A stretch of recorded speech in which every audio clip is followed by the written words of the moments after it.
탈출기 9장 다섯째 재앙 가축병. 주님께서 모세에게 말씀하셨다. 파라오에게 가서 주 히브리인들의 하느님께서 이렇게 말씀하십니다 하고 그에게 일러라. 내 백성을 내보내어 나를 예배하게 하여라. 내가 그들을 내보내기를 거부하고 계속 그들을 붙잡아 둔다면 주님의 손이 들에 있는 너희 집 짐승들 말과 나귀와 낙타와 소와 양을 지독한 흑사병으로 칠 것이다. 그러나 주님은 이스라엘 집짐승과 이집트의 집짐승을 구분하여 이스라엘 자손들의 것은 하나도 죽지 않게 할 것이다.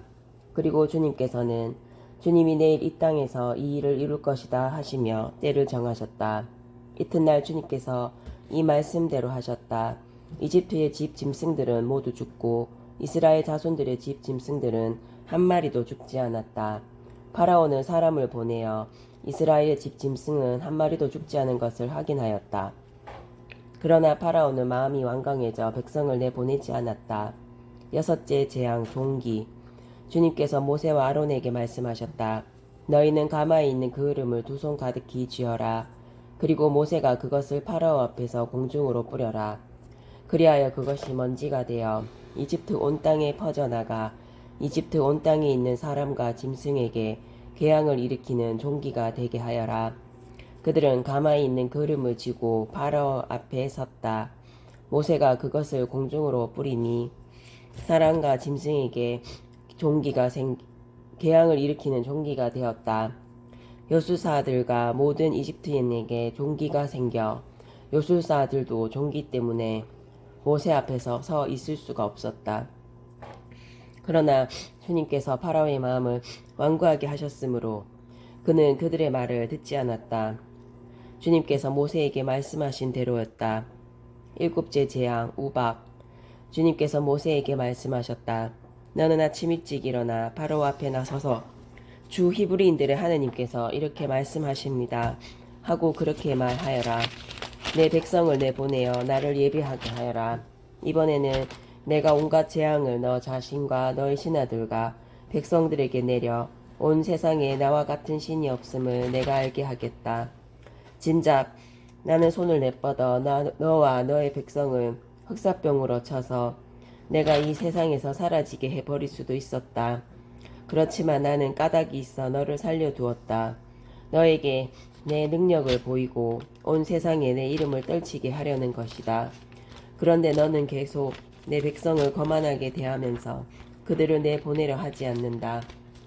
그러므로 나는 내일 이 시간에 이집트가 생긴 날부터 지금까지 한 번도 내린 적이 없는 엄청난 우박을 쏟아붓겠다. 그러니 이제 사람을 보내어 너희 집짐승과 들에 있는 너의 모든 것을 안전한 곳으로 옮겨라. 미처 집 안으로 들어오지 못하고 들에 남은 사람이나 짐승은 모두 우박에 맞아 죽을 것이다. 파라오의 신하들 가운데 주님의 말씀을 두려워한 자들은 제 종들과 집 짐승들을 재빨리 집 안으로 피신시켰다. 그러나 주님의 말씀을 마음에 두지 않는 자들은 제 종들과 집 짐승들을 그대로 들에 내버려 두었다. 주님께서 모세에게 말씀하셨다.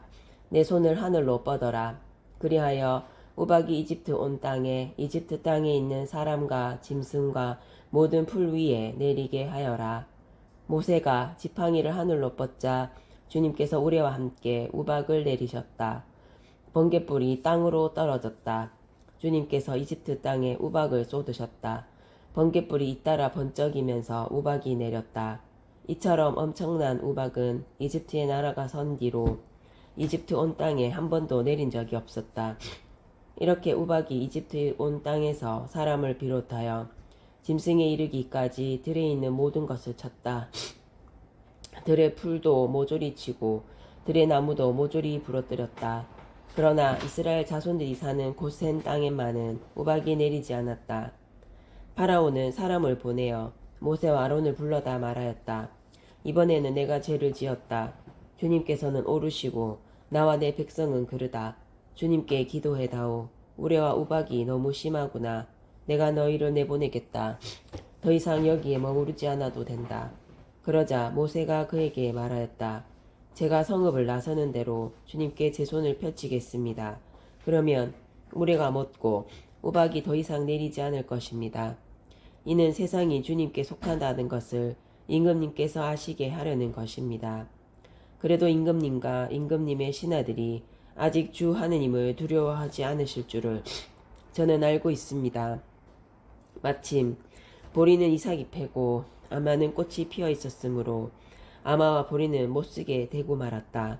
그러나 밀과 기리는 늦게 나오는 것들이었으므로 못쓰게 되지는 않았다. 모세는 파라오에게서 물러나 성읍을 나와서 주님께 손을 펼쳤다. 그러자 우레와 우박이 멎고 땅에는 비가 더 이상 쏟아지지 않았다. 파라오는 비와 우박과 우레가 멎는 것을 보고 다시 죄를 지었다. 그와 그의 신하들이 마음이 또 완강해진 것이다. 파라오는 마음이 완고해져 이스라엘 자손들을 내보내지 않았다. 주님께서 모세를 통하여 말씀하신 대로였다.